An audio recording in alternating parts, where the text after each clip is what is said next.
We talked about pre-planning your daily activities, phone calls, and so forth.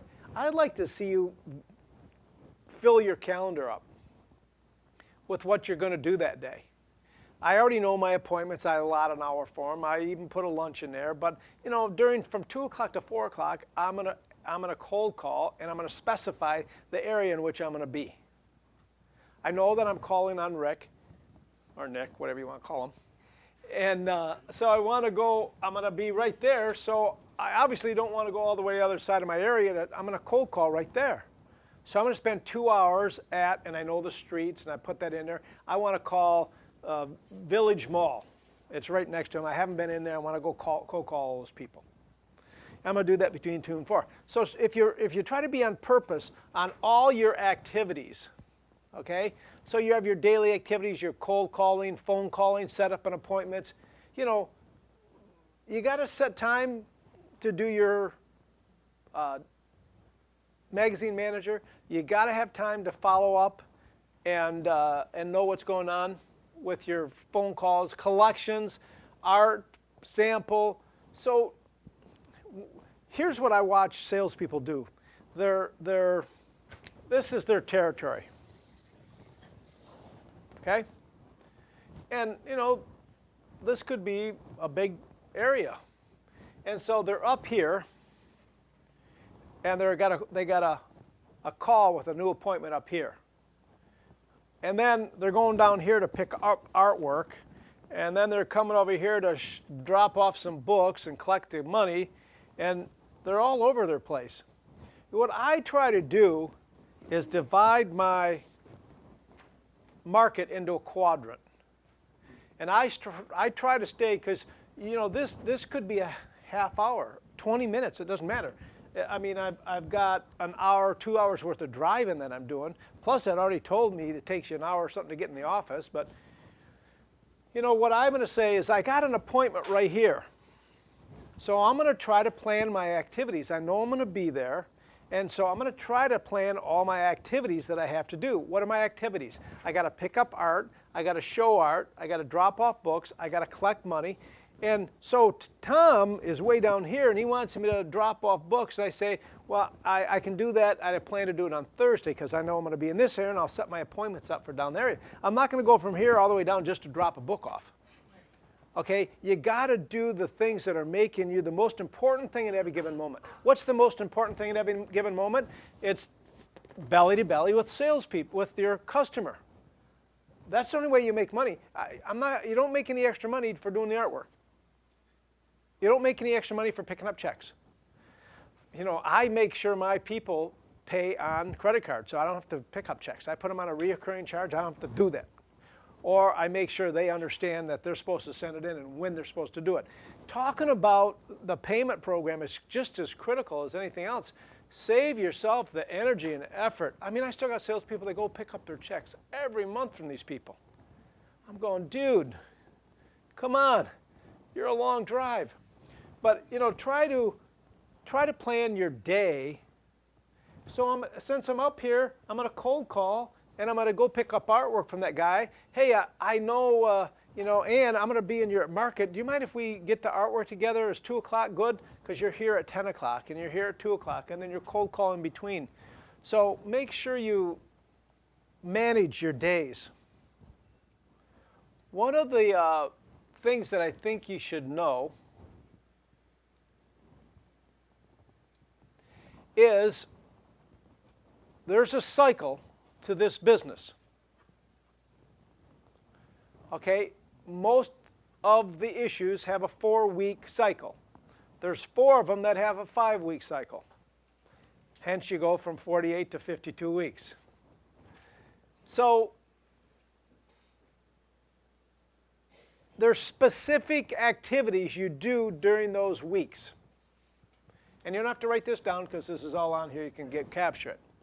But in week 1 after the hard close is the week where you finish up your final art, you deliver books, if they're in, you do a lot of your cold calling. Now, we've gotten to the point where we're still selling after that hard close week. Oh no, this is after hard close week. We're not. So you got a soft close week, and then we'll get to that's week number 4. So after hard close week, you want to do all your cold calling, or a lot of cold calling in that week. Why? Well, a cold call is going to be the longest cycle between meeting and making the sale, right? So it's going to take the most time. Now, if you already saw somebody and they said, yeah, I really want to run for the next issue, come and see me, you've already gone through everything, you're just going to go sign them up, right? So it's not going to take as long. For cold calling, you're going to cold call, then you got to set up an appointment. Might be for a week, it might be 2 weeks, then you got to go see them, then you got to get the artwork, you're already into the 4th week.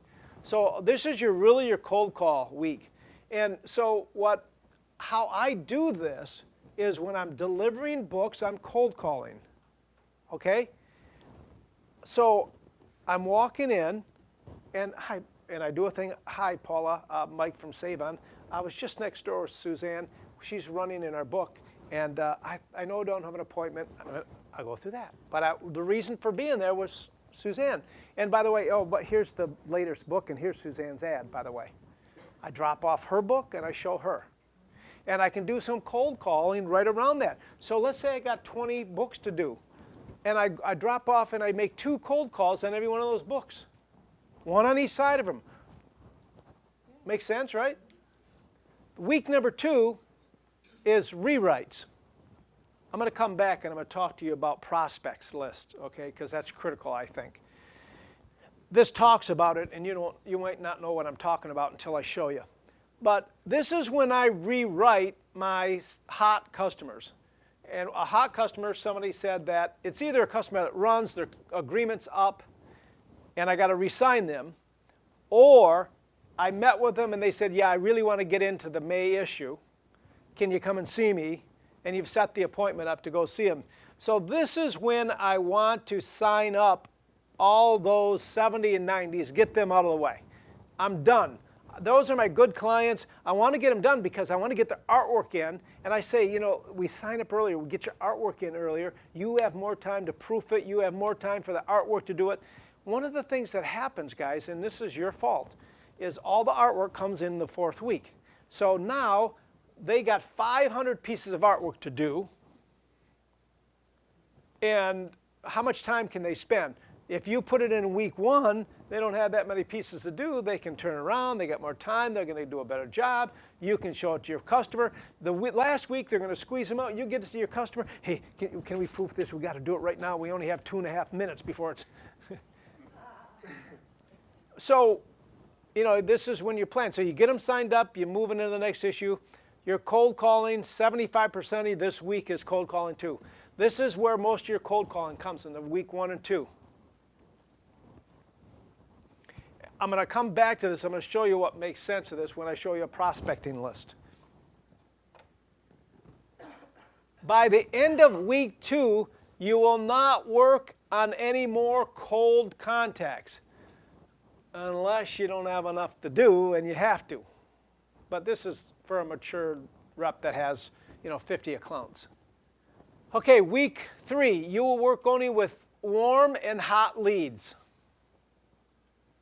unless it doesn't fill your day. The only cold calling done here is when time permits, as a secondary to your scheduled appointments. By Friday of soft close, all your prospects have to be 70 to 90. All right, I got to come back because I can't explain this without it. So here's my my list. So I have this whole. You can put it in Magazine Manager and print them off. You can make them hot, warm, and cold. A cold call, a cold customer for me is anybody that I've already saw. I made a cold call, or if I go into there and I make a cold call and the person, I get the name of the person, I'm going to put them on my cold list. A cold list it's a 50-50. I could get them, I couldn't. Who knows? I haven't even talked to them yet. But I got to call them because this is who I need to prospect all the time. Okay, then I've got my warm list. So I got cold, and then I got my warm. These are, 60 to 75% of them, I'm going to get happily involved with his opportunity. So who would be on that list? somebody that I've already made a presentation to, somebody that already set up an appointment to make a present to, somebody that showed me interest during the presentation, somebody I got a referral from, a seasonal advertiser, a rewrite, that kind of stuff. And then you got hot. Hots are, they told me, yep, I want to run, they're a rewrite, you know, that kind of stuff. Now what happens is what I'm saying to you is that by the time I get to week 3, I'm done with this list, unless my time doesn't permit. So let's say I had 100 people on this list. And let's say my warm, I had 40. And let's say here I had 15. By the end of week 2, I've already gotten all these signed up. So these people are going to move up. So these people, as I talk to them, are going to move to here or be written. And the ones that I can, I'm going to move to here. So the last week, I want to do the most important thing. Now, what's more important? To call on a person that I already have talked to that's likely to buy, or go try to find a person I haven't even seen yet? Obvious. Okay, but obviously if you don't have enough people to call, you got to keep phone calling to do the whole cycle. But you know, by the time I'm into the final week, which is your hard close week, I'm only seeing 90%ers. You got to have a 90% chance of signing with me because I don't have time to do anyone else. Because what else am I doing that week? All my artwork has to be in, my collections have to be in, I have to make sure my books are filled. You know, I'm calling up because I got a hole in this zone, and I'm calling up one of my good customers and seeing if they'd like to, you know, add another zone to them, you know, that kind of stuff. You know, with me? So that's this week. You're doing the most important thing in every minute, which means I'm handling only hot prospects. Also, you schedule all your artwork, your dollar, your appointments, all that kind of stuff. There's no cold calling except for around appointments if you have time. If you don't have that many accounts, then keep working. You got to manage your collections. Thursdays and Fridays are days of building new warm, cold, hot lists for coming up. So that when I'm finishing up, by the time I walk through the door, the Monday after my hard close is when your manager should be doing your one-on-ones. And when they do, you're walking in with your prospect sheet. And what's wrong with what they're doing so far, they walk in with a prospect sheet that has 20 people on it.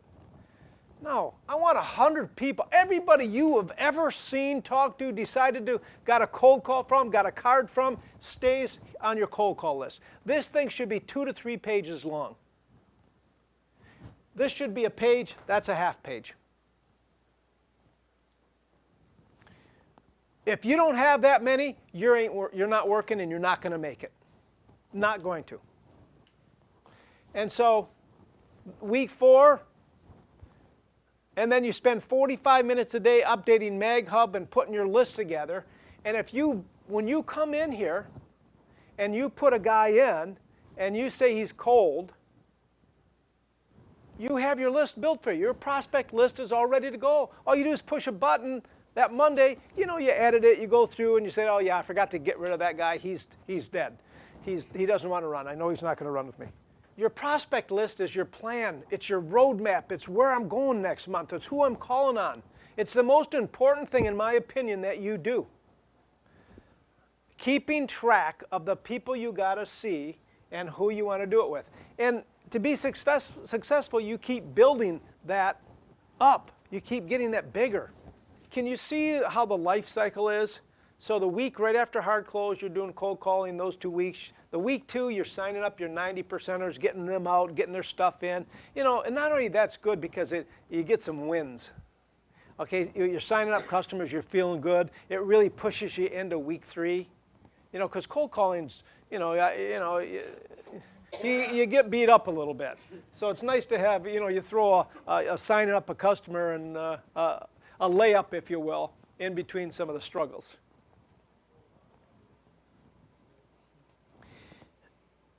Has anybody ever talked to you about cycling your business like this? This is a business cycle. This is your cycle. This is your 4-week cycle that you have to deal with. And it's being on purpose and being having a roadmap in every one of these areas. I told you before, if we're going to California, I got a roadmap you don't, I'm getting there first. If I know where I'm going with this, I know precisely who I'm calling on. Yesterday I walked into Joe. We walked in there and he said, I got through my whole list. He had 2 pages of people he had to call today. 2.5. He said, I almost got through every single one of them. If that was an effective day for him, I guarantee it. Why? Because he knew what he wanted to do. He planned, he had it all ready to rock, and that's what happens. Okay? That's why he sells $2 million.